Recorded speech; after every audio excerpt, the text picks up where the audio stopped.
मैरे काय रे 2-3 दिवस कुठं होता तू? अरे 2-3 दिवस फ्लॅट शोधत होतो त्याच्यामुळे तुला दिसलो नाही. कोणला रे? अरे मलाच. तुला? अरे तू काय येडा बिडा आहे काय? इथं आपण लहानाचं मोठं झालो, इथं आपले किती आठवणी आहेत आणि तू आम्हाला सोडून जाणार का? अरे तुझ्या माझी पण इच्छा नाही इथून सोडून जायची, पण माझा नाईलाज आहे रे. अरे काय नाही इलाज झालाय तुझा, पार घर सोडून चालला तू.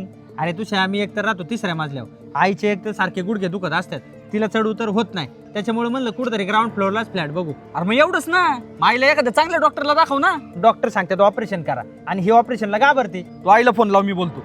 हॅलो आई, तुमचे गुडघे बरे करायचे आहेत ना? हा, पण मला ऑपरेशनची खूप भीती वाटते. मी ऑपरेशन करणार नाही. अहो, बिना ऑपरेशन करता तुमचे गुडघे बरे करतो. तुम्ही फक्त चला माझ्या बरोबर. हे आहे मुंबईमधील मुंबई पेन क्लिनिक. इथे गेल्यावर डॉक्टर सांगतात ऑपरेशन करायची अजिबात गरज नाही, कारण ऑपरेशन न करता देखील प्लाझ्मा आणि लेझर ट्रीटमेंटद्वारे तुमचा गुडघा बरा होऊ शकतो, ते पण एका इंजेक्शनद्वारे. आणि आतापर्यंत यांनी 20,000 पेक्षा जास्त लोकांचे उपचार केले आहेत आणि पुणे आणि गुजरातमध्ये देखील यांचे हॉस्पिटल आहेत. मग काकू झाले का नाही बिना ऑपरेशनचे गुडघे बरे? हा बाबा, आता लय बरं वाटतंय. आणि आता घरबीर चेंज करायची काही गरज नाही काय? अजून तुम्हाला लय बघायचंय, आमची लग्न बघायची, पोरं बघायच्यात. पहिलं मयूरचं करायचं का माझं? काय तुझ्या आता करू मला